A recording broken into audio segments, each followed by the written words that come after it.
Welcome, ladies and gentlemen. You've just tuned in to the Infowars Nightly News, and it's one of the biggest and baddest alternative news outlets you'll ever find. But right now, we're on a break. We're reformulating here on this Wednesday, March 14th, 2012. We are in the midst of a pit stop. We're gathering our crew together and updating a lot of graphics, kind of coordinating our dance moves, if you will, on new package ideas and new ways we're going to bring you the news, hopefully in a shorter, more consolidated form.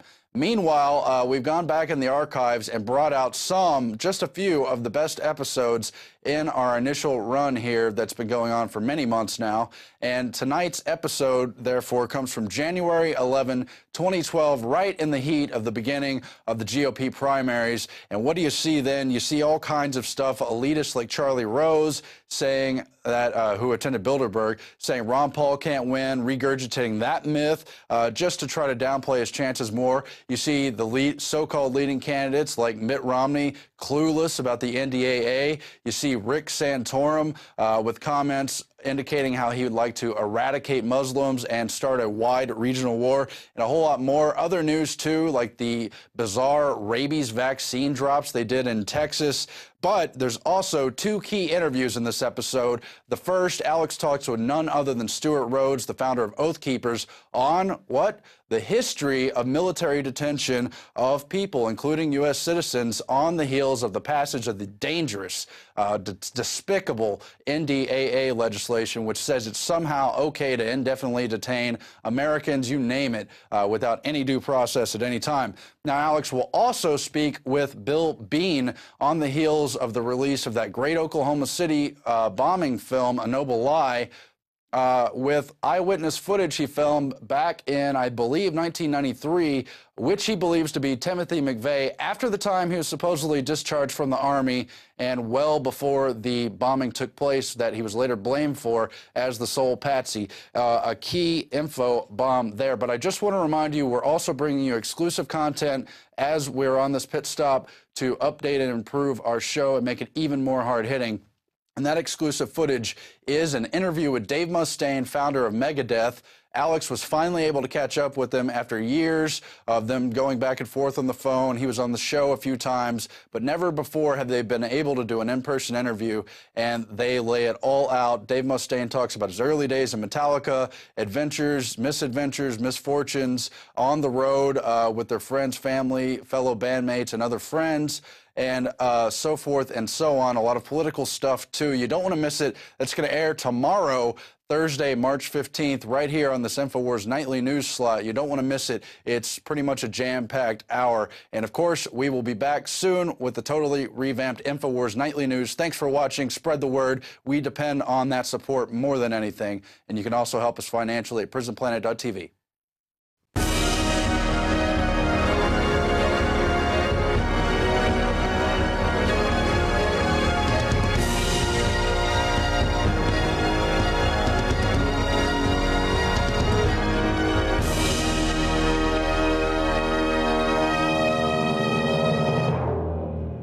Welcome back, my friends, to another edition of Infowars Nightly News. Doing the radio show every day, the Nightly News weeknights at 7 o'clock Central. Man, it's incredible. It's just one day blends into the next, especially as our world accelerates into the New World Order system. Coming up, film producer Bill Bean's going to be joining us. He videotaped McVeigh about a year after he was supposedly out of the U.S. Army. We'll document why that's so important. And then the one, the only, Stuart Rhodes, the founder of Oath Keepers. He'll break down the National Defense Authorization Act and the admission that America is now a lawless police state. That is all coming up this evening. But first, let's get into our top story, Iran. Remember, this is teleprompter-free news here, ladies and gentlemen. Assassination of Iranian nuclear scientists is a familiar story. It's the Israelis' favorite way of having a motorcycle assassin drive up beside you in traffic and place a magnet bomb that's then remote-controlled, detonated after the motorcycle speeds away. And they've killed, five of their scientists, or bombed 5 scientists. 4 have died in just the last few years. Missile bases are being blown up as well. All across Iran, generals are being assassinated. It is war. The war against Iran's nuclear program, whether you can debate whether it's weaponized or they're looking for electricity, it is certainly on. Can you imagine if the Iranians were doing stuff like this in England or Israel or the U.S., I mean, it'd be World War III. But it's like, well, they're Iranians, you know, it's good to assassinate their people and blow up their bases and blow up police stations. I mean, that's what the good guys do, you know, because when the good guys blow up your police station, it's not terrorism, it's loving. When Obama attacks Libya to put al-Qaeda in charge, they're called love bombs. It's kinetic action. Meanwhile, Panetta has come out in the news and said that Iran is not developing nukes. Well, whether they've developed them or not, I mean, Pakistan's got 100, Israel's got 300, 400, 500, nobody knows. We know it's more than 300. I mean, this is all a giant joke. And Iran is now having embargoes being set up by the UN and NATO and the EU to shut off their refined gasoline being brought in. They sell raw oil and import gas, about 51% back in. This will shut Iran down. That's an act of war. So Iran can't have gasoline, but you can't have reactors either for power. And we have the clip of Panetta talking about it. Here it is. Are they trying to develop a nuclear weapon? No, but we know that they're trying to develop a nuclear capability, and that's what concerns us. And our red line to Iran is do not develop a nuclear weapon. That's a red line for us. Could we, if we... That's the red line. Let's continue here. Mafia is now Italy's biggest bank, and they're squeezing the life out of small business, quite literally. Daily Mail reports the mafia's always run Italy. But we've been taught that only Italians have organized crime. I mean, the head of the FBI in the 50s said there was no such thing as organized crime. Now, organized crime is real, and it's running our society here today. And so we've got that report there. Organized crime is the biggest earner in Italy, with a turnover of more than 100 billion euros a year, according to a report by business chiefs. So ruled by organized crime gangs. We've got them here: Goldman Sachs, J.P. Morgan, Bank of America, Citibank, Wells Fargo. They're the big 6 Federal Reserve owners. We tout the Bank of England into that. That's 6. But here's another report. Bilderberg elitist Charlie Rose invokes Ron Paul electability myth. There is this mantra that he can't win even as he's in second place all across the country, and they try to sell us Mitt Romney, who loves open borders, gun control, abortion, carbon taxes, and wrote Obamacare. It is truly staggering. Here is Charlie Rose feeding you his line of claptrap, telling you that you got to think the way he says you should think. He's your God, and you're going to do what he says. Some out of the Romney camp say that you're not electable, and they're happy you're in second place. Well, you know, I've been electable. I've won 12 elections already, and we're doing quite well now. It's amazing that I do so much better than those other candidates that are all electable. They're all in 4th, 5th, and 6th place, but they're all electable. But I come in 2nd or 3rd, and all of a sudden people say, oh, he's not electable. I don't know how that adds up. Well, there you have it. Let's go ahead and continue looking at election 2012 here. Good news for Ron Paul. Florida may allow proportional delegates. He's already gotten second place in New Hampshire. They cheated him. He got a close 3rd with 2nd in Iowa. But Florida is a winner-take-all state. In other words, whoever wins the primary gets all the delegates. The proposed change means delegates would be divided up amongst top finishers, which is part of our electoral college system. It's kind of a parliamentary system built into the general election. Continuing, Ron Paul says to all the other parties who are getting 2 points, 5 points, 6 points, drop out the other 5 candidates. Let me go head up against Mitt Romney, who's about as conservative or libertarian as Mao Zedong, and he's urging all of his opponents to drop out, and we are as well, and you should urge them to do what Michelle Bachmann and others have done. Now, let's go ahead and go to our next story here. That's Rick Santorum has basically come out and said eradicate Muslims, all, I guess, billion, 200 million, that's inherently evil folks, and we've got to basically have a war with these people. Just amazing. You know, why is our own government actually funding the radical Muslims in every case and then using them as a pretext to take our liberties while leaving the borders wide open? I mean, none of this makes any sense. The truth is, Muslims are just like everybody else. They want to live in a free society. They're anti-communist on average, and they just want a good life for their children. And by the way, we heard a video last night that showed a bunch of children getting medical treatment from Iraq by citizens in the U.S. through different charities, bringing them here to give them new faces, you know, give them surgery for shrapnel on their spine. And I saw neocons attacking them, saying, oh, they're Arabs, they deserve to die, on my YouTube channel.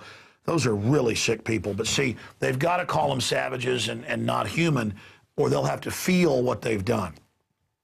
And that's why they're doing that. And it's incredibly disgusting. And I'm not going to sit here and have this done in my name. So myself and 70+% of other Americans are against all these wars, and we're tired of it. And Ron Paul's tired of it. So we're done. And people like Santorum, you're what's helping destroy Western civilization. You are a disgusting globalist joke. We played last night criticizing the Tea Party 3 years ago, but now saying he endorses it. Oh, but you're good friends with Sandusky and support him.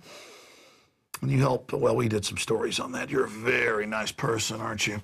You're somebody the establishment can trust. Let's go ahead and get into this next report here. Moving right along from, to another little Ken doll. Mitt Romney on the National Defense Authorization Act, one of the biggest stories in the last month, abolishes the Bill of Rights, due process, secret arrest, into habeas corpus, and he's asked about it, and he doesn't know anything about it. Here's that clip. There was an amendment to a defense authorization bill last week that would allow for the detention of Americans arrested in the United States and to allow the military to hold them indefinitely without charging them or trying them. Which I think is pretty dangerous, and I wonder what you think of that. Let me look at the particular authorization, and I'll make sure on our website we describe reaction to that particular amendment. I can tell you this, which is that there is an effort on the part of radical violent jihadists to destroy America. They are at war. They declared war against us, and we are, whether we like it or not, we are in wartime with that entity. Radical violent jihadists, Al-Qaeda and their affiliates around the world are attacking us and will attack us and will use weapons of mass destruction if someday they get them. And with regards to the authorization, let me take a look at what the legislation itself says. Yeah, thank you. You mean Al-Qaeda set up by the CIA, the folks they used to attack the Serbs and the Libyans and the Egyptians and now the Syrians and Anwar al-Awlaki, who hangs out secretly at the Pentagon? You mean those radical jihadis that you, I want to attack this country. Oh, here's the Al-Qaeda. I want to invade your country. Oh, Al-Qaeda, look, it's right there. Oh, I want to invade your country. Oh, Al-Qaeda, it's right there. This pen is Al-Qaeda.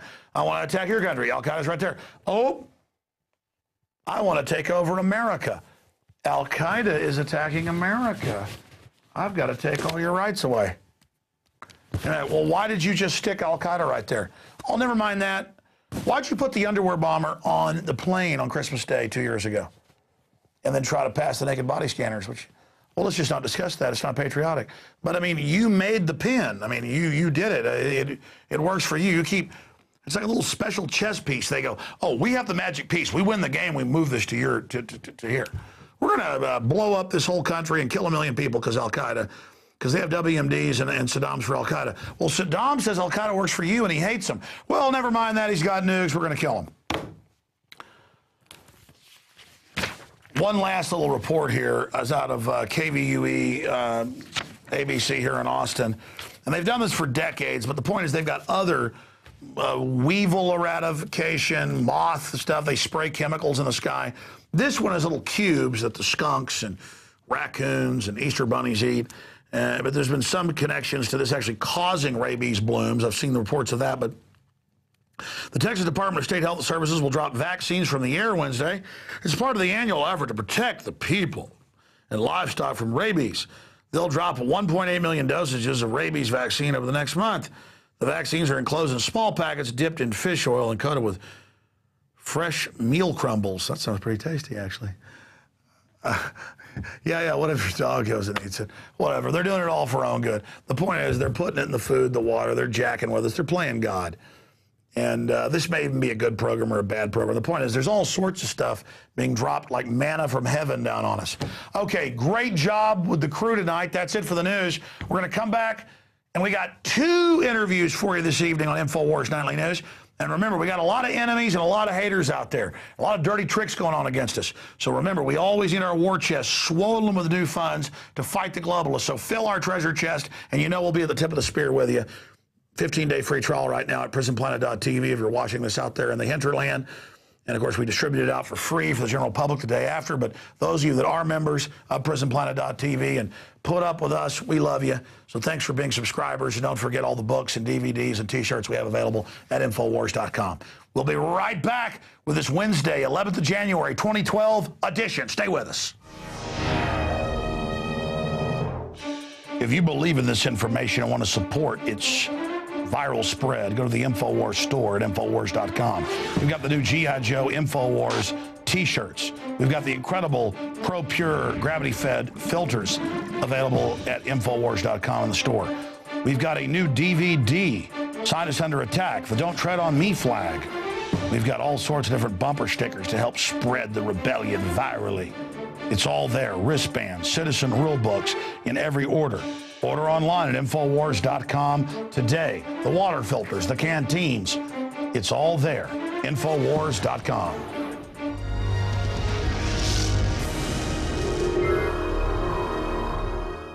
It's Infowars Nightly News. We are back. We're going to go to this short video clip with director and filmmaker Bill Bean dealing with Timothy McVeigh a few years before the Oklahoma City bombing at a demolition military base a year after he was supposedly out of the military. Here's that clip, then we're going to Mr. Bean.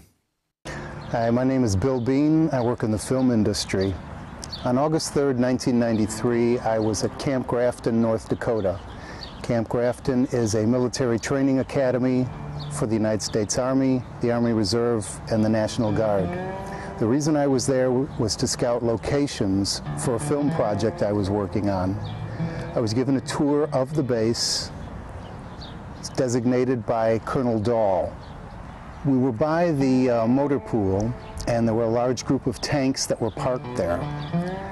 I saw two soldiers parking an armored vehicle. I asked the billeting director if I could go over and interview the soldiers. So I walked over to the armored vehicle. It had a porthole in the back. I entered inside. The soldier who had been driving the vehicle was closing a hatch in the front. When he turned around, he looked at me and he froze. I had my video camera running, and I said to him, "What's your job?" And he looked at me and he said, "What?" I said, "What's your job?" He says, "I'm nobody, I'm just a parts clerk." On August 3rd, 1993 is when I videotaped and interviewed Timothy McVeigh a year and a half after he was supposedly out of the military completely. I never knew that the soldier in the tank meant a damn thing until 1997 or 1998. I brought my videotape over to a friend of mine who knew my project, and he told me he'd like to see what I'd shot, what I recently shot. He said to me, "Let me see it." So I popped the tape in, and it started in the middle where the McVeigh footage was, only I didn't know it was McVeigh at the time. And my friend said to me, "Where did you shoot this?" And I said, "Well, that was at Camp Grafton in North Dakota." He said, "Do you know who that is?" And I said, "I don't know, so just some guy in a tank didn't want to talk to me." He says, "No, that's Timothy McVeigh. That's the guy who blew up the Murrah Federal Building." And I said to him, "Are you sure?"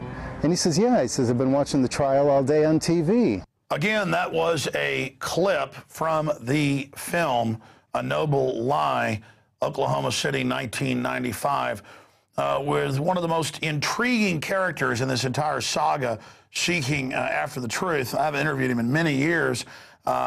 Bill Bean is a filmmaker currently living in Chicago, and he has made a lot of different films and also acted as well. And we'll get him to basically break down the story of his run-in with this supposed mastermind of the Oklahoma City bombing, Timothy McVeigh, which subsequently did get picked up by some major newspapers and magazines in the United States, but never became a big nightly news issue. And it's undoubtedly McVeigh there at a demolitions base, a Army base specializing in demolitions.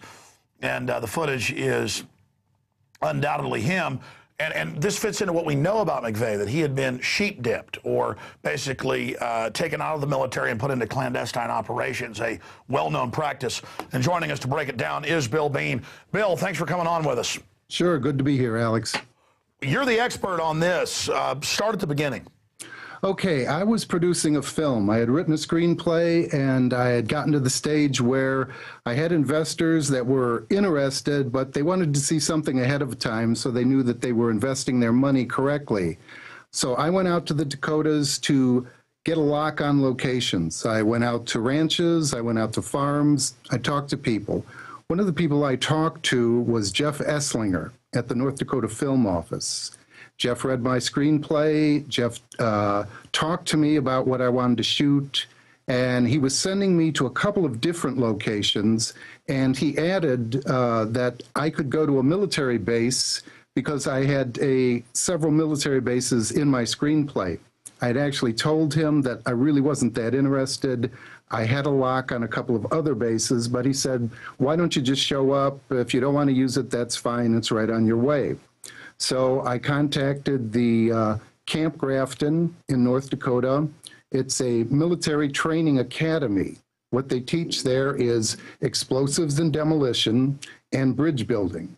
And I had a meeting prepared with a Colonel Dahl. Colonel Dahl was the superintendent of Camp Grafton. I videotaped Colonel Dahl talking to me and stating that I was at Camp Grafton to scout locations for my film, and then Colonel Dahl turned me over to the billeting director, a man by the name of Paul Osser. Paul actually took me on the tour of the base. The tour lasted, about 2 hours or so. We looked at any location I wanted to look at. We went to some general locations. We went to the rec room, the mess hall. I videotaped all the locations. Then we got to some of the more interesting places.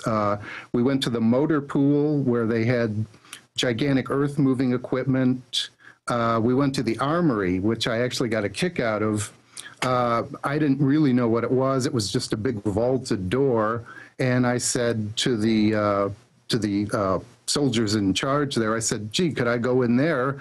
And they said, oh, okay. So they opened up the armory. They had to unlock a door like you do at a vaulted safe in a bank. I went inside, I videotaped that. We went over to the communications room. Then we went outside of the motor pool, and there was a long string of tanks, probably the length of a football field. Various kinds, various makes. In fact, I was informed that several of the tanks had been captured in the Gulf War. This was the first Gulf War. And some of them were Russian, I believe. So while I was videotaping that location, I saw a flatbed, a very large flatbed with two soldiers, one soldier inside and one soldier outside directing. So the armored vehicle, I've been corrected. I used to call it a tank, and people have corrected me and say, well, no, that's not a tank. It's an armored vehicle. Okay, I accept the correction. It's an armored vehicle. And the one soldier was inside, and he took the armored vehicle off the flatbed, and it stalled out once it got on the ground. I kept videotaping, and it stalled out again. So rather than quit taping, I did a very slow 360-degree pan in all directions, establishing right then and there that I was at Camp Grafton and that this armored vehicle was parked there at Camp Grafton. The billeting director that I was with was on the phone, and since I had been able to go anywhere else I wanted to go, I said, gee, could I go interview those guys?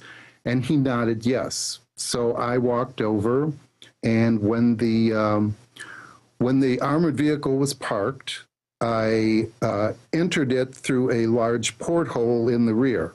I crouched in the entrance, and because the vehicle had been running, the individual parking the vehicle wasn't aware that I was inside the vehicle. Yeah, you went in the rear hatch, and to be clear, this is a few years before the Oklahoma City bombing, but about a year after, I'm going from memory, so correct me if I'm wrong, but about a year after he'd supposedly been out of the military, and it matches photos from around the time with him being a bit thinner. But if you look at the hands, the rest of the body, and I've studied this video closely over the years, I'd say 99.9% this is Tim McVeigh. What's your view on that? Oh yeah, there's no question that it's Tim McVeigh. I took the shot. I froze when I looked at the video years later. I froze it right when he turned around, and I was able to, through computers, to put up specific shots of Tim McVeigh from that time. In fact, his military shot, where he is in the military uniform with the military cap, I placed right exactly next to it, plus a shot taken when he was younger and he had longer hair. And when you put the three in a line, it is Timothy McVeigh, no question. The one problem we had was you couldn't see a name patch on there, but you could read on the left shoulder was a patch that took us quite a while to figure out what it was, but it was the North Dakota National Guard patch, which is like 5 arrows pointing up. So he was wearing a North Dakota National Guard patch, and so I got the shot. My tape is rolling. I'm looking directly at him, and he sort of freezes there for a second, and I casually say to him, what's your job? And he just sort of looks at me and he goes, what? And I said, what's your job? And he tries to push his way past me, but because I'm crouched in the entrance, he can't get by. So he crouches in the corner out of camera range, and he says, I'm just a parts clerk. And I didn't really know what to make of that. I thought it was kind of insulting because he's not just a parts clerk. He's parking a tank, and he must be a soldier there doing something, but I decided not to push him on it. So I said to him, oh, you're just parking this one, huh? And he says, yeah, basically. And then I let him pass by through the porthole. Now, there's one interesting thing about this, which a lot of people miss. A lot of people say, well, how do I know that that was, maybe it's Tim McVeigh, which everybody agrees once they have seen the tape, and once they've read the forensics report, which Professor Blomgren at the University of Utah, the voice, speech, and pathology department did a forensics test comparing the person in the tank with a known 60 Minutes interview with McVeigh. And Professor Blomgren contacted me saying he's run all the tests. He will testify in a court of law as an expert that this is Timothy McVeigh, and he's sure of it. Now, inside the tank, there was an unbreakable glass plastic turret right at the top. And for a fraction of a second after McVeigh passes me, I put the camera up into the turret and I shoot through. I couldn't get my head up there to shoot it. I just shot it through with the camera looking through the glass. And there you see the same thing I did the 360-degree angle of just like 2 minutes before. The exact same trucks are parked there, the cloud structure in the sky, it's all the same. Well, so Bill, if we go back when I first interviewed you, I don't know, 12, 13 years ago, so much more has come out confirming the true story, the true horror of what took place there in Oklahoma City. And of course, at Infowars.com, we carry the film A Noble Lie. That's really the only modern, well-done film. Just amazing information, the interviews in it, and you're an important piece of that. But pulling back from this, separate from the context of all the other pieces of the puzzle, what is so important, in your own words, because I know it's important, but I want your perspective about your piece of information. Why is this so important that Timothy McVeigh was in the military a year after they claim he was out? Well, Timothy McVeigh served in the first Gulf War, and then he supposedly totally left the military by May of 1992. All the military records say that he was out. He was never again in the military. He wasn't in the Army. He wasn't in the Army Reserve. He was not in the National Guard. His activities at this time were when he was meeting with, they say, right-wing types or militia types or anti-government types, and they totally lose track. The FBI and everyone concerned says somehow he totally leaves visibility for like a 2-month period. And it is during this time, on August 3rd, 1993, that I videotaped Timothy McVeigh at Camp Grafton, establishing that he was in uniform, parking a tank, and he was in a tank corps when he was in the military. He knew about tanks. And if you go to that base, I was told, you go to that base to learn to blow things up and to be a bridge builder. And I videotaped the class where you learn about explosives and demolition. And I actually, just as a fluke, videotaped the books on the tables of the explosives and demolition books that were there.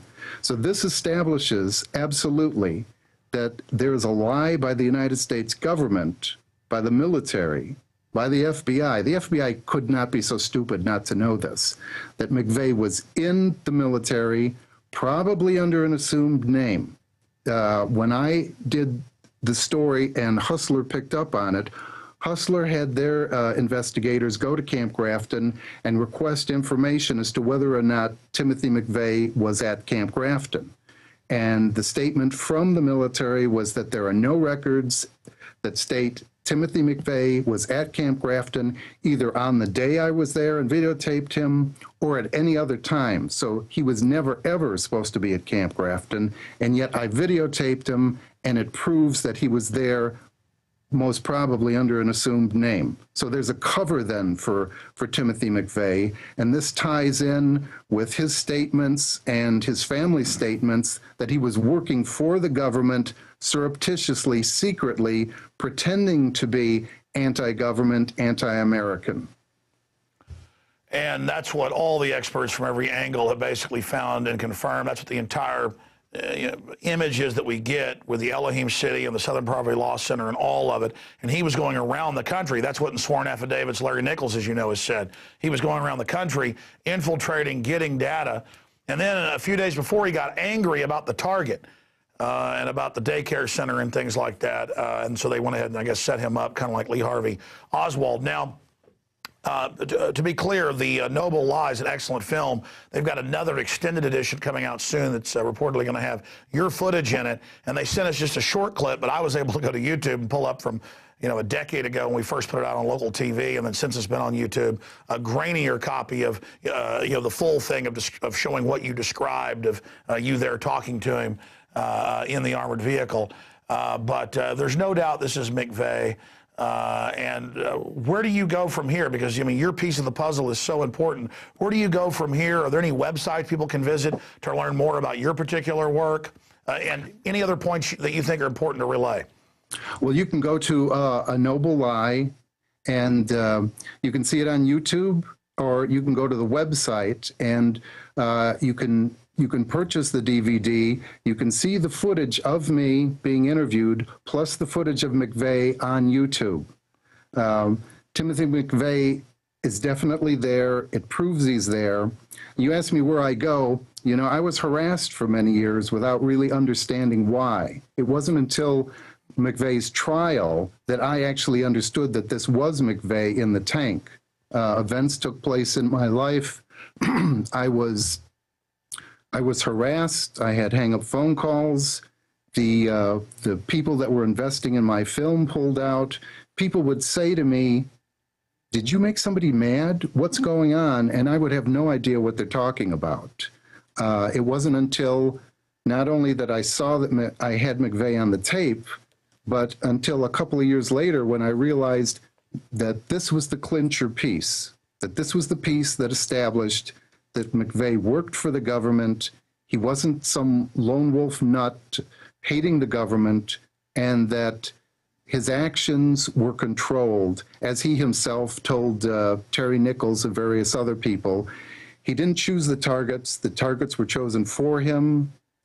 He was set up with people. People were instructed to deal with him. He was instructed to go along and cooperate and play the game as part of an anti-American right-wing nut or militia person or just a crazy person, but that was never the case.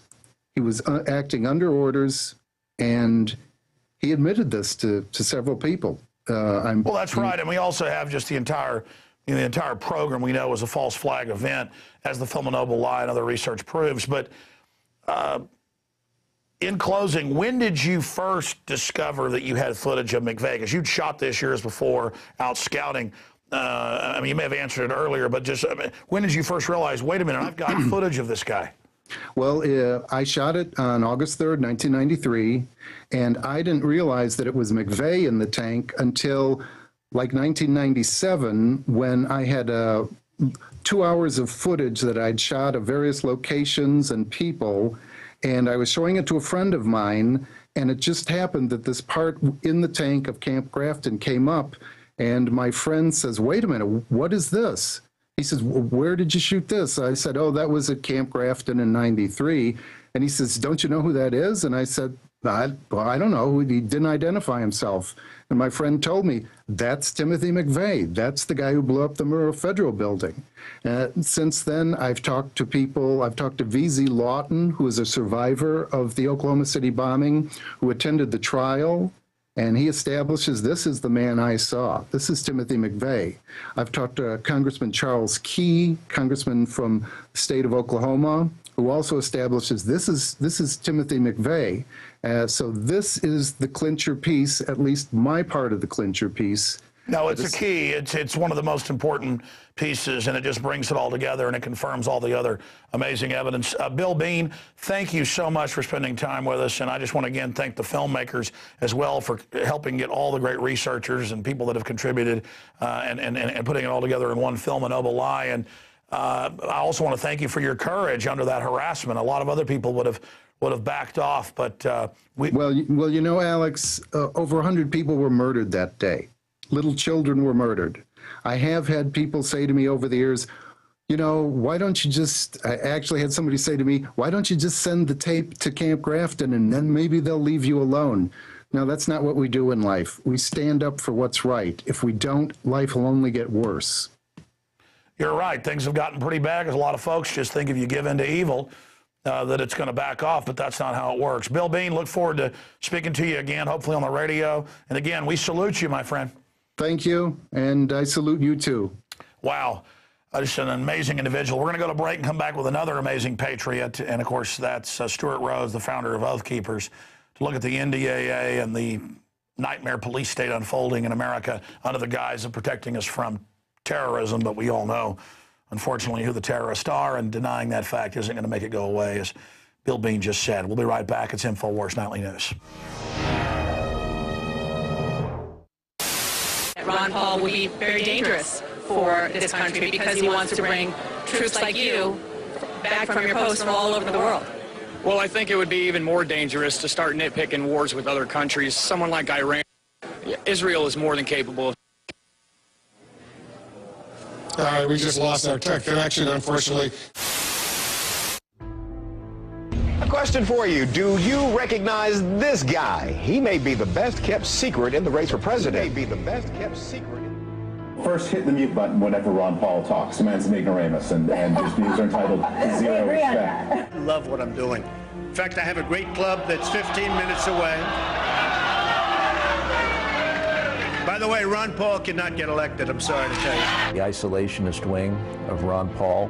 The fact is, his views on foreign policy, I think, are stunningly dangerous for the survival of the United States. He's unelectable at the end of the day. You wouldn't support a nominee like that?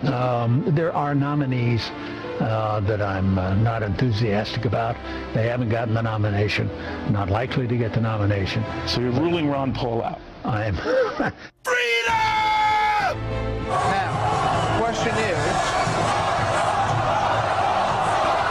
the cheering is happening here for Ron Paul in the stadium. We're at war here in this country, internally, and this is where our biggest enemies are, and we need to get up off our ass and do something about it. So I will sing Ron Paul until the last ballot is cast. I will not stop fighting. If Ron Paul becomes president, the Republicans, the Democrats, the media, they're out of business. Their Ponzi scheme on America is over. It's done.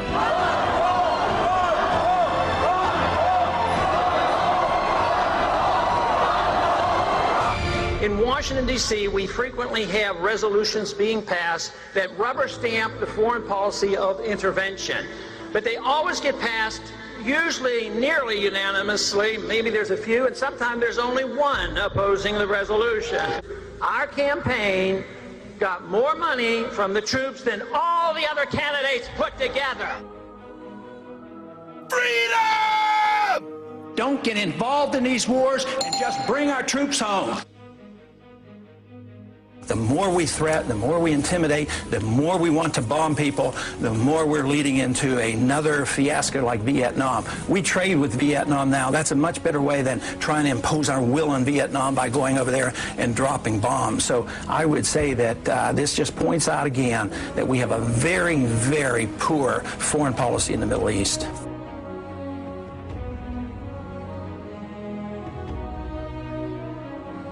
Holding up my sign,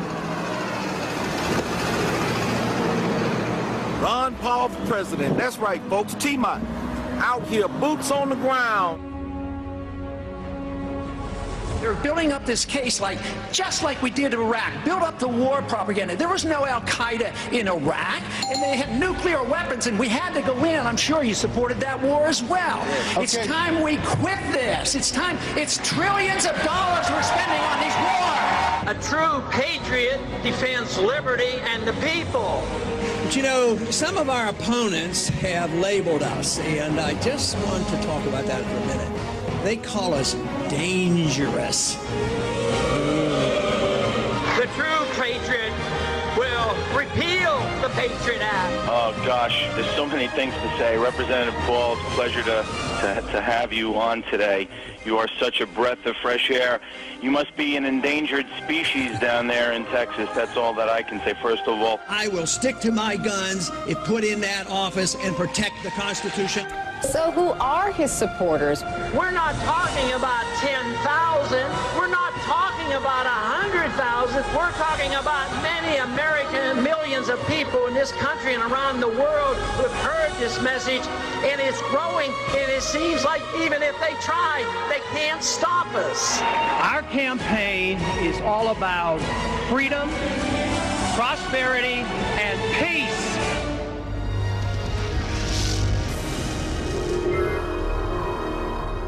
And we are back now with the conclusion of this edition of Infowars Nightly News with another patriot.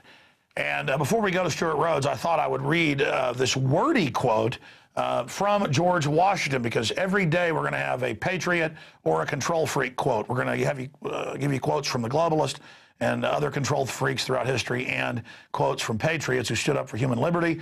And here's the George Washington quote: "Real patriots who may resist the intrigues of the favorite are liable to become suspected and odious, while its tools and dupes usurp the applause and confidence of the people to surrender their interest." George Washington. And basically that's saying dupes and sellouts will never stand up against corruption, so they will be given the largesse of the government chest or of the tyrant, but those who won't go along with it will end up being labeled as the terrorist and being rounded up. So that's basically what George Washington had to say for us on that point. Now, I had Stuart Rhodes, founder of Oath Keepers, on the radio for about an hour today, getting into the history of military commissions and secret arrest of citizens and basically martial law in America, now that the NDAA is law. And he's the founder and director of Oath Keepers. He served as a U.S. Army paratrooper until disabled in a rough terrain parachuting accident during a night jump. He's a firearms instructor and former member of Representative Ron Paul's D.C. staff. He's also written for SWAT Magazine. He's a graduate from Yale Law School, where he won one of their most prestigious awards, Solving the Puzzle of Enemy Combatant Status. It won Yale's Miller Prize for Best Paper on the Bill of Rights. And he also was taught for the U.S. military history at Yale.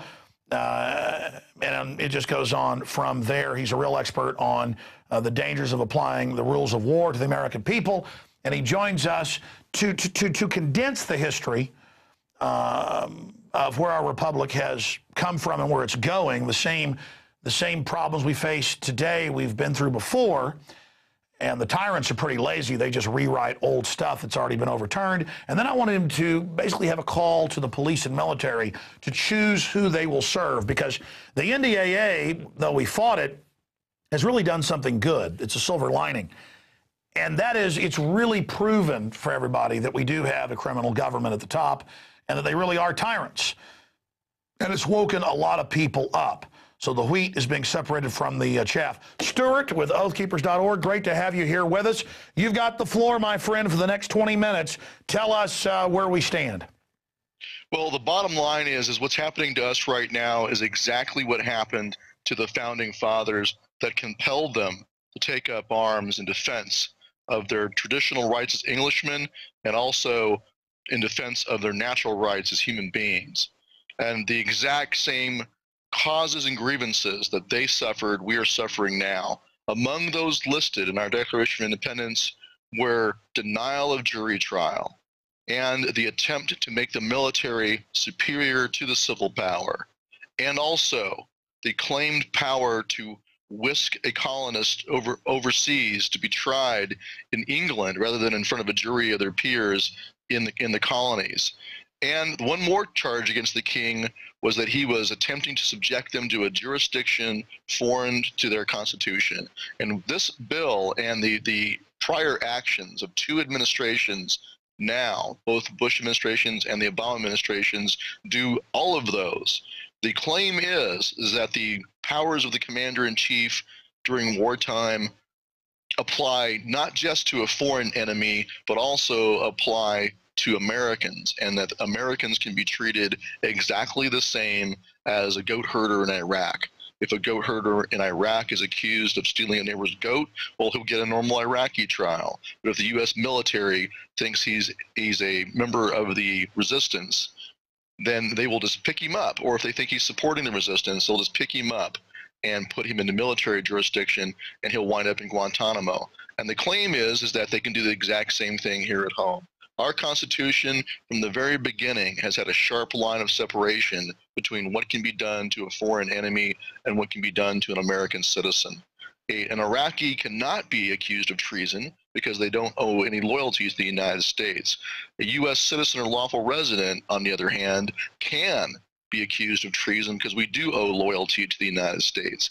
And that's exactly what's supposed to be done with an American who's accused of making war against the United States or aiding its enemy. As the Article 3, Section 3 treason clause in the Constitution plainly states, it defines treason as consisting only in levying war against the United States or adhering to their enemies, giving them aid and comfort. And it says no person shall be convicted of treason unless on the testimony of two witnesses to the same overt act or on confession in open court. So there are extra protections. There's requirement for two witnesses, not just one, and not secret evidence or secret witnesses, two witnesses, and or confession in open court, because the founders had experienced denial of jury trial.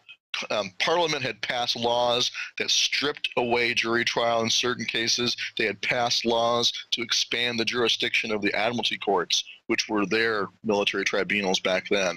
So they had suffered those abuses. And to prevent that from ever happening again, Article 3, Section 2 mandates that all crimes must be tried by jury, and then Article 3, Section 3 defines the crime of treason and tells you exactly what must be done, and it provides additional procedural protections. And this is what's being violated right now by the president and also by Congress and also by the courts.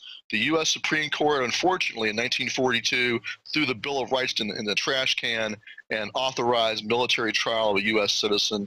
That is the precedent they've grabbed a hold of now and are using today. And the modern Supreme Court in 2004, in the Hamdi case, the case of a U.S. citizen being detained, reaffirmed and grabbed that old World War II precedent. It's totally illegitimate. It directly violates the treason clause, and it violates the rest of the Bill of Rights, the 4th, 5th, 6th Amendments. You have a right to a grand jury indictment. You have a right to a jury trial in the state in which the crime is alleged to have been committed. And Justice Scalia, in his dissent in Hamdi, is spot on. He said, this is ridiculous. You're directly violating the treason clause. You're violating the Constitution. What you're doing is not under the Constitution. It's illegitimate, and that's why he dissented. And so What's going on right now is that everything the founders put in place, everything your forefathers bled and fought and died for, and everything they put in the Bill of Rights to make sure that the government could not escape the chains of the Constitution, that's all being turned on its head, as though we were in Nazi Germany or Stalinist Russia. The same thing our forefathers fought against, fascism, is now on our shores and being imposed upon us by domestic enemies of our Constitution. And the message to all the military out there is that, just like I did when I served as a young paratrooper, whatever your branch is, when you swore that oath to support and defend the Constitution, it was against all enemies, foreign and domestic. And the founders put that requirement of that oath in the Constitution itself in Article 6. They mandated that you must take an oath. And everyone must take an oath. Every person in the branch in the government takes an oath. Unfortunately, all three branches now have directly violated their oath. They are oath breakers. They're violating the Constitution. And frankly, what they're doing is treason against the Constitution, because they are making war on the American people. There is no power. Nowhere in the Constitution is Congress given the authority and the power to declare war on the American people or to wage war on the American people. And quite the opposite. There's a separation between what can be done to a foreign enemy and what can be done to us. That is now being torn down. You must defend it. This is your test. If you do not stand up and defend the Constitution, if you do not refuse any such orders, and be prepared to defend the rights of the people, if you don't do that, then what you will have become is an oath breaker and a traitor to your country. And God have mercy on your soul, because an oath is a sacred obligation under God that you will do as you said you would. It's a promise. And everything your forefathers fought and died for will have been destroyed. I know a World War II veteran who's 101st Airborne. He fought at the Battle of the Bulge. He's 91 years old. And I talked to him the other day, and he is angry at the fact that everything he fought against, that he went overseas along with his brothers to go fight against fascism, and now he sees it happening here. And so if you let this come to America and you let it happen on your watch, then you might as well go down to Arlington and spit on the graves of every war dead in this country's history from 1775 on will have been for nothing if you let this happen. So you have to do what you swore you would do. You have to defend the Constitution against all enemies, foreign and domestic. You have to have the same courage you would have in combat. You're willing to go and fight and die, like I was when I served, and as I still am right now as a veteran. You have to have the same dedication and willingness to give your life in defense of the Constitution as you would in defense of your buddies in combat. It's the same thing. And as a veteran, I gotta tell you that you will not just slide into the Fourth Reich, because us veterans will not let that happen. We will resist, and if it comes to it, we will fight. We will exhaust, like our forefathers, we will exhaust all peaceful remedies to defend our rights. But if pushed up against the wall in the same way the founders were, with a long train of abuses, which is what's happening now, we will fight also. And so that's our message from the veterans to the current serving, is that you will have to kill us all. There are 25 million veterans in this country, and if you violate your oath and attempt to detain American citizens or apply the laws of war, including just killing us, if you try to do that, we will fight. Stuart, you'll have to kill us all. Very powerful, Stuart. I just want to add a caveat here that humans, as we pointed out today on the radio, we go through the same cycles. Doesn't matter what color, what culture. Humans are humans. We do the same stuff over and over again. Every historian, every anthropologist, every sociologist, I got chills just now, admits we're going into a very decadent cycle. The whole world, top universities recognize America is becoming fascistic. The NDAA does do what we say it does, even though there's these denials, because they want to have these powers, but they don't want to admit it so we can have a political fight over it. They want to stealthily implement this. And I get so many emails and calls and comments on the street of, well, what can we do? Or, well, I have nothing to hide. Okay, it's a tyranny, but I'm not fighting against it. A tyranny is like a lion eating gazelles. It's eating gazelles because that's what it does. Like a gazelle doesn't say, well, I'm a friendly little gazelle, so the lion isn't going to try to eat me. This is what tyrannies do. And you notice they're taking the military death benefits through fraud. They're stealing houses that people paid for through fraud, the big banks. The government's caught laundering drug money and shipping drugs in and shipping guns into Mexico to blame the Second Amendment. And the proofs of it, of the corruption, it's luminous. Special interests came in, took over the government, and are doing whatever they want. That's tyranny. And we have let it happen. And now we're so far down the line, the criminals know we're waking up, so they're trying to pass laws to declare people that are standing up for freedom and common sense and due process as the terrorist. And we have all their training manuals. So people have to understand, tyrannies will reduce us to despotism. They will reduce us to poverty like a third world country, because that's the nature of what these people do. And their fruits are bondage and servitude and pain and poverty. And we've got to turn this around now. And I'd like you to speak to the point, to get your perspective and see if you agree, that we fought NDAA, but as you and others have pointed out, they were already implementing this stuff. Now, the fact that it's so naked is really sending out a clarion call, and a lot of people who are on the fence, I'm heartened to see, aren't groveling in fear. They're seeing the illegitimacy of this. They're seeing the enemy fly their Jolly Roger openly. It's piratical. It's openly criminal.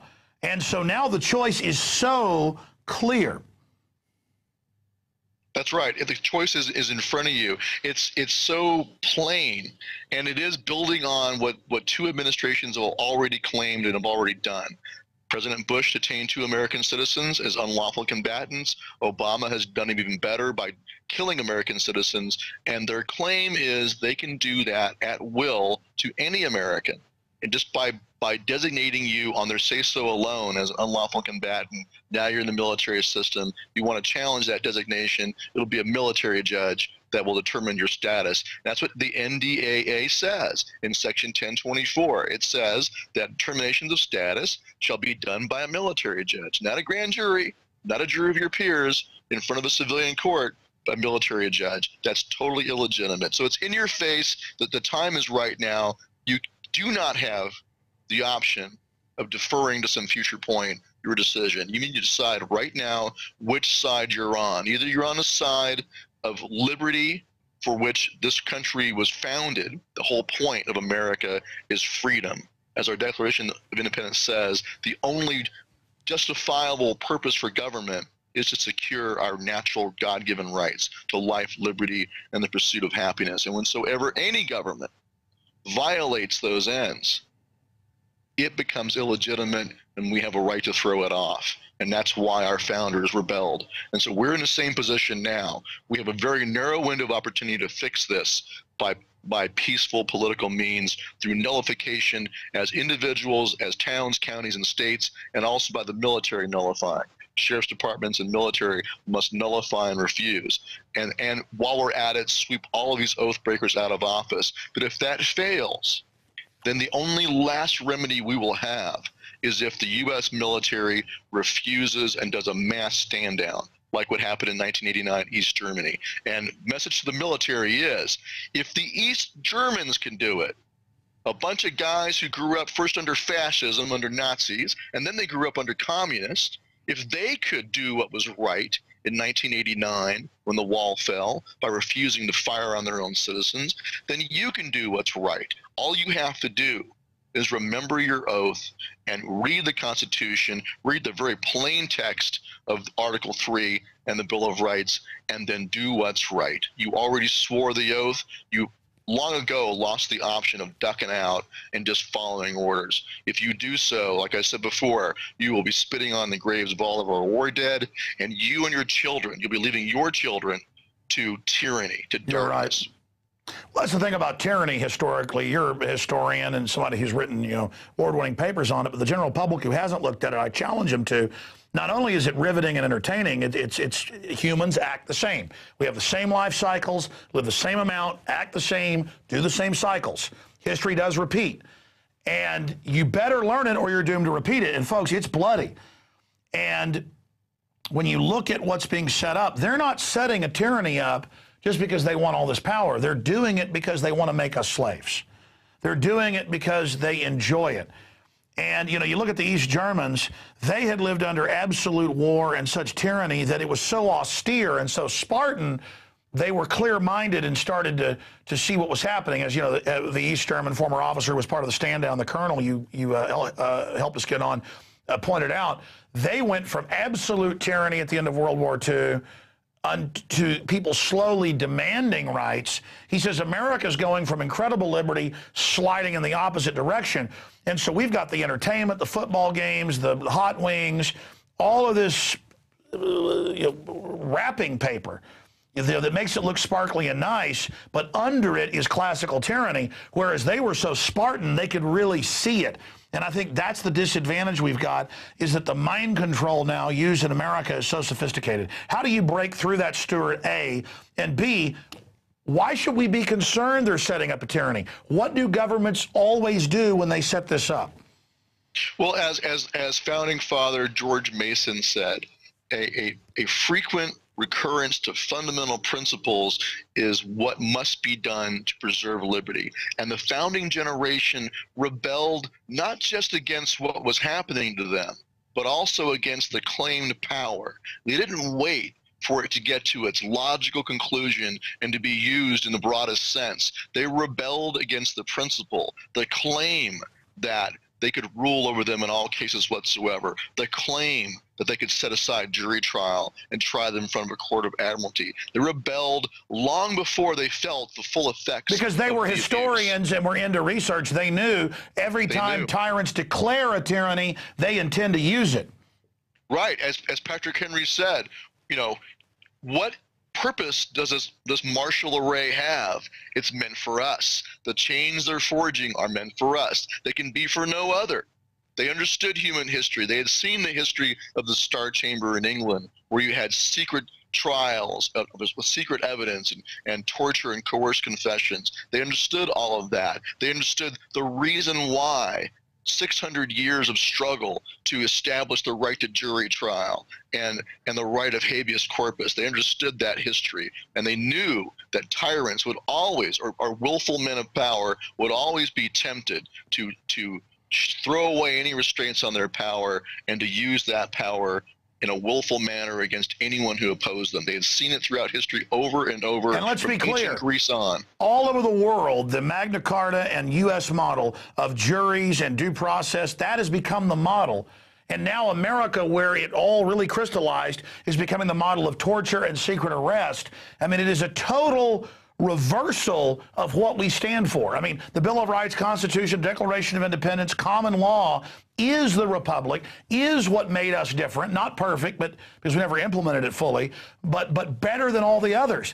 And whereas other parts of the world are moving towards liberty, we are plunging like a falling star into the black hole abyss of despotism. How do we reverse it? Well, just by realizing that we are the defenders of Western civilization, and our Bill of Rights is the crown jewel of our republic, and it is the cornerstone of our republic, and it's the high watermark of Western civilization.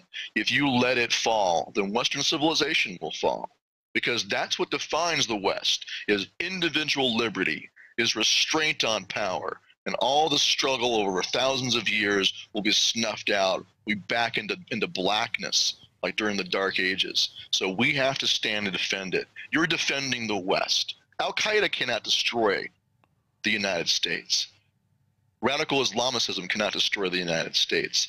Only we can destroy ourselves from the inside out, and that's what's happening. We are going down the same road the Germans went down. The Nazis scared them with the fear of terrorists, with communist terrorism, the Reichstag fire, and that's how they got the German people to sacrifice their liberty on the altar of security. So we Americans will be different, because there are Americans who will not be willing to do that. Exactly. Sacrifice. Anybody that comes to you and says there's a physical threat, give your rights up, they're obviously the author of the terror, or they're the ones using it. That's the definition of terrorism, is threatening something for political or economic gain. And I watch these politicians invoke fear, and the crowds hiss and get into being scared.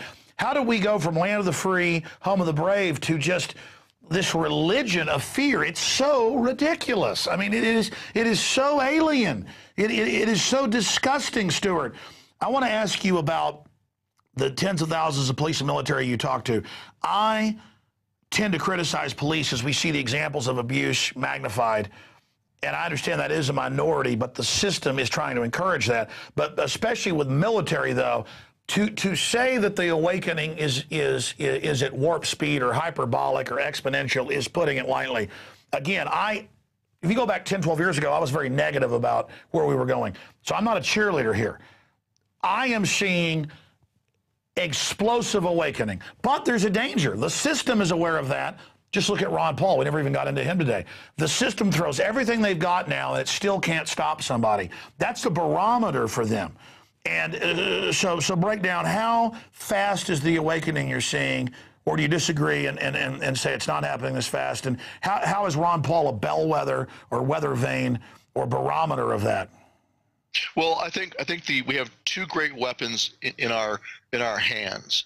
One is the truth in our own history and our own Constitution. But the second one is the internet and freedom of speech, and that's what's galvanized Ron Paul's campaign, and also the work of others like Chuck Baldwin, who's running for lieutenant governor in Montana. And, you know, what you do, what I'm trying to do, all of that is dependent upon freedom of speech, which is why they're going to try to shut down the internet with SOPA. That's like the enemy combatant status for websites. They can just designate your website an enemy combatant and black bag it. Yeah, they know we're waking up, so they're moving on every front, so we better make hay while the sun shines. That's right. And it is, we will win in the end. Provided we have enough time, the truth will prevail. We will win, and they know that. And that's why they want to shut down the internet, because we are reaching the troops, whether they like it or not. We are reaching the police officers, and we are reaching our fellow citizens, and we are waking them up. And like I said from the very beginning of Oath Keepers, I know from my own personal experience in the military that those who serve do have honor and courage. But what's happening is the powers that be are relying on them being ignorant, not teaching them what they should know, their own history. We all went through public schools. We weren't taught our history. They rely and use that ignorance, and then they twist it and turn it and try to tell you this is all lawful. This is all okay. That, oh, yeah, this is what you always do with enemies in wartime, and including U.S. citizens, which is total nonsense. So they're trying to get you to believe a lie, a great lie. And so what you have to do is just open your eyes and see the truth. Go read the Constitution, read what the founders fought against, read what they said when they founded this country, when they founded the Declaration of Independence, when they wrote the Articles of Confederation and the Constitution. Read what they were doing and why they did it. And when you do that, once your eyes are opened, you will not be fooled. And I do have confidence in you to have the courage to do what's right. I know you got courage. Once you know what's right, use that courage and stand on your oath. You have an obligation to do what's right. You're right. Once you know what it is. But unfortunately, it has been pointed out that moral courage is rarer than physical courage to go against the peer pressure. But I see that peer pressure cracking right now. I think it's important, again, to go back to where I started, though, Stuart, and I want you to close on this and make any other points that you'd like to the millions of folks in the aggregate that will end up watching and listening to this. When you look at the landscape, you look at history. That's why those of us that study history are so horrified. People need to understand there's not really a choice. I mean, there's the illusionary choice, that this mirage that you can go along with the system or you can stand for freedom. And the system sells the idea that standing for freedom is the dangerous course. But if you look at history, going with the tyrants is the absolute dangerous course. People say, Alex, you've got so much courage to do what you do, and or you could have sold out and all this stuff. Sell out to something that's so destructive? I mean, this is a nasty tyranny. It's only going to get progressively worse. It's like selling out and not cutting out cancer. It's going to be hard to go get the cancer cut out. It's going to be a lot harder to die from it. And as people need to understand, there's not really a choice. I mean, if you study history and know this stuff like Stuart and I do, or Ron Paul does, and we're not that smart of guys. We just learned about real important stuff and started researching it. Anybody can learn about this. It's history. It's who we are. It's the human struggle. It's the human condition since day one, since 0 hour. And every day is 0 hour. And we're here now, and there's no choice. You've got to choose freedom. The New World Order is real. The tyranny, all of it's now in your face. We've got to jump on these people because despite all their fiat money and all their derivatives and all their media whores, we didn't mind being ridiculed 30, 40, 50 years ago, 10 years ago. We warned people. We knew the globalist program. They were so arrogant their documents were public.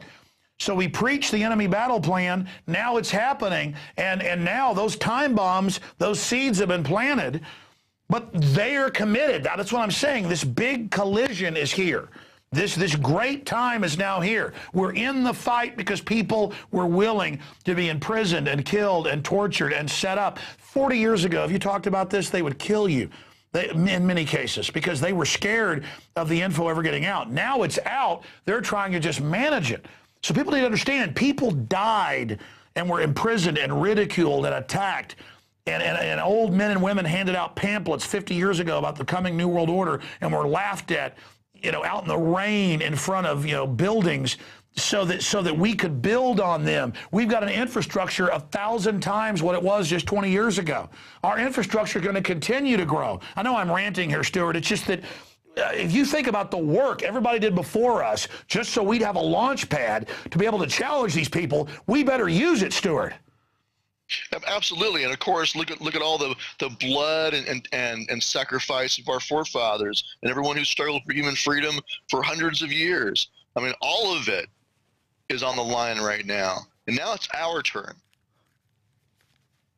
It's our watch. It's our turn in the breach to stand up, shoulder to shoulder, and to defend the rights of our children and our children's children. Because if we don't, then they will be lost in darkness. And as you said, it's an illusion to think that you're going to be safe. Go and you should all go and read The Gulag Archipelago by Solzhenitsyn. He talks about what happened in the USSR under communism, under a tyranny. Everybody was at risk. Stalin purged, mindlessly purged officers out of the military and in the police. No one was safe.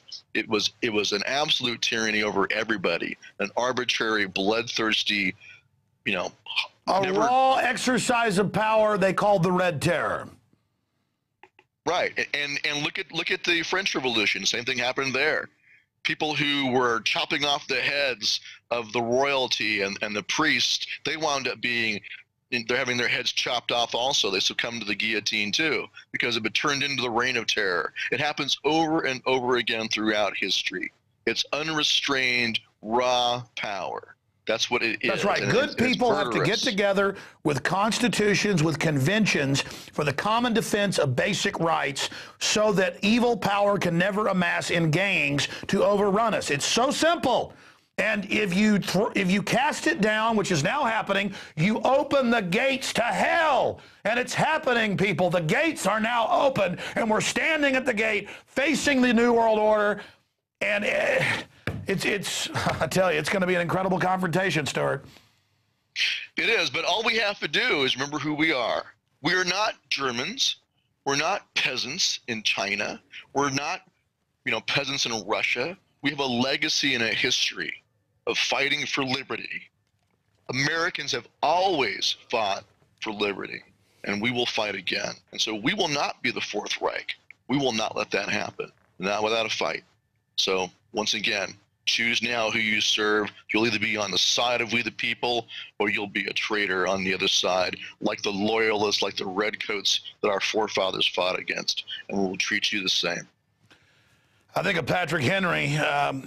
The war has already begun, and if you want to live in denial, may your chains sit lightly upon you. May you forget that we were your countrymen. But I mean, the evil they faced was militarily powerful and corrupt, and the greatest military the world had ever seen.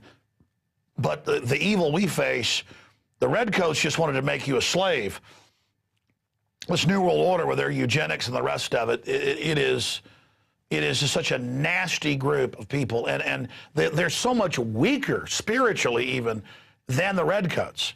I mean, it is a pathetic enemy, Stuart, and to watch them perch upon us is nauseating. Well, look at Lindsey Graham sitting there, Mr. Pasty-faced, pencil-neck lawyer in the Senate, talking about, you know, to an American citizen, if you want your lawyer, we're going to tell you to shut up. You're an enemy combatant. You don't get a lawyer. You know, he's not going to come black bag me. He's going to send one of you guys, somebody in the current serving military or police, because Lindsey Graham doesn't have the guts to do it. So don't be his tool. Make him come do it himself. Step aside. When the time comes, and if we are forced to fight for our freedom, all we ask is that you simply step aside.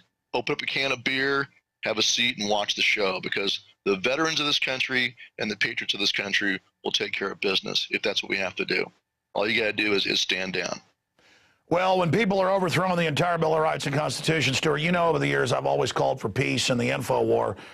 But, you know, I cannot deny the truth of what you're saying, that as things escalate, you have to tell, well, look, in closing, Americans bought 3 million guns in December, over 1.5 million background checks, on average over 2.1 guns sold per background check.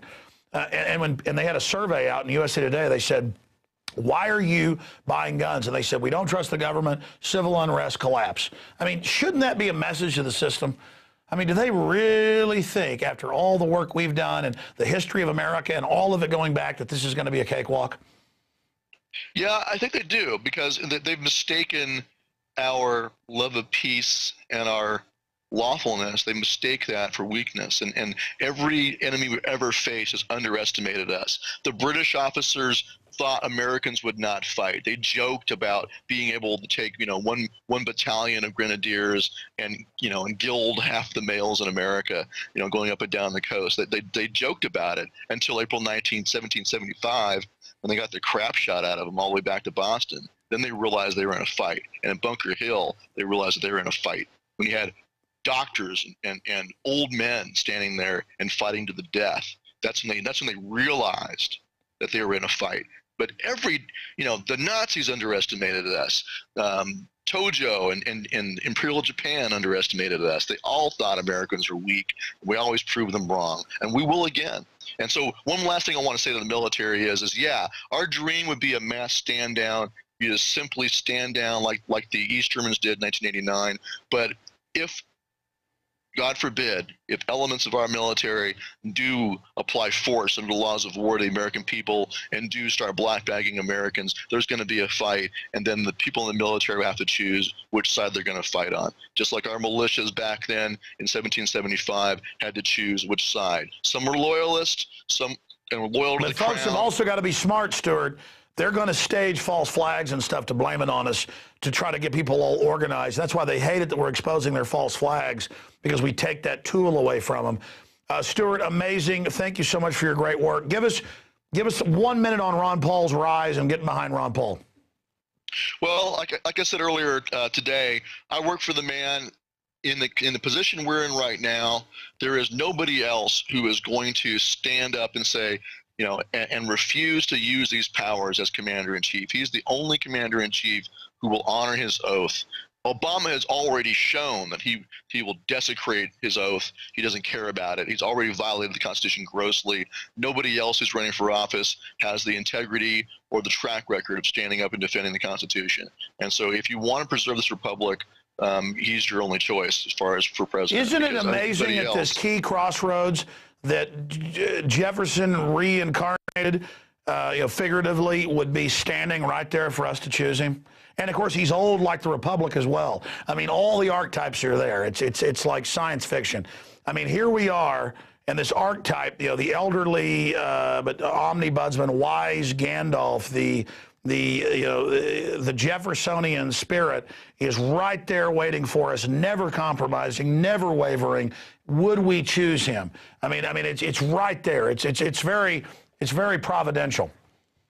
Well, it's also a test of us. I mean, it's a sad sight to see that because of the fear of radical Islam, so many conservatives are rejecting Congressman Paul. I mean, I'm speaking as an individual. Oath Keepers did not endorse candidates, but I can't my conscience insists that I speak out as an individual and say that if you reject him, you will have missed a huge opportunity to solve this in a peaceful way, in a constitutional manner, in a lawful manner, without the American people being forced to fight a revolution. So this is the time to only vote for an oath keeper. If you don't vote for someone who's going to keep their oath, if you vote for an oath breaker, that makes you an oath breaker. So that's how I see it. I agree, and I would just close with, he wins by running, though. Look, this has got to be a nightmare for the globalist.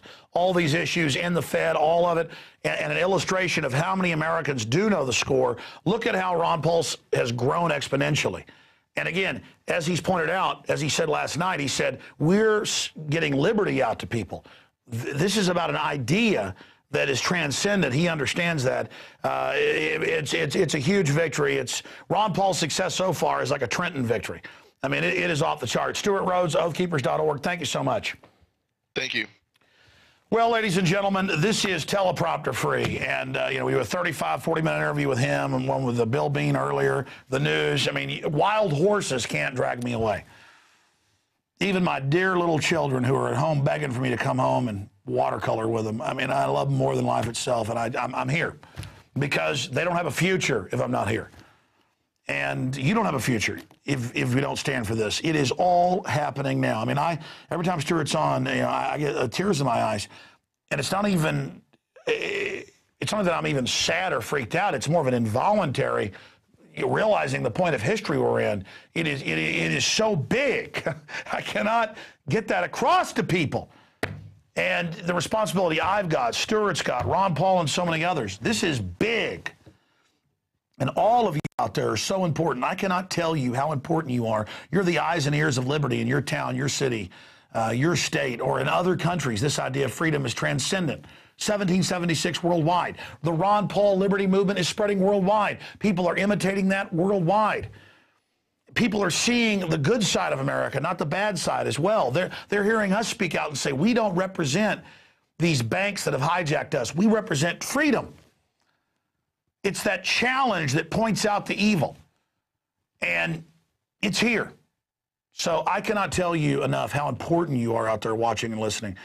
Be a leader. Reach out to others. You are so important. Resistance is victory. And it's a cheesy line from a movie, but quite frankly, I later learned the people that wrote it are actually listeners of mine, so it's one of my lines that's in the movie, Terminator, Resurrection, or whatever it's called, that if you're listening to my voice, you are the resistance. That's an Infowars quote. If you're hearing my voice right now, you are the resistance. When I went and saw that movie when it came out, I'd heard there were listeners and all this stuff, and I was watching. I'm like, what? Those are my quotes. People are like, well, you're getting a Terminator quote. No, that's an Alex Jones quote, folks. The answer in 1984 is 1776. That's an Alex Jones quote. But again, that's just an average person stating common sense. If you're listening to my voice, you are the resistance. And resistance is victory. Lord willing, because it's all up to God, we'll be back tomorrow night, 7 o'clock Central, for as long as we have this free internet to reach you. Please get the Stuart Rhodes interview out to everybody you know. I mean, I put a little silly video out and it gets 2 million views, and have people like Stuart on with just incredible historical information. It gets 100,000. It needs to get 5 million. Get this video out to everybody. All right, that's it for Infowars Nightly News. God bless you all.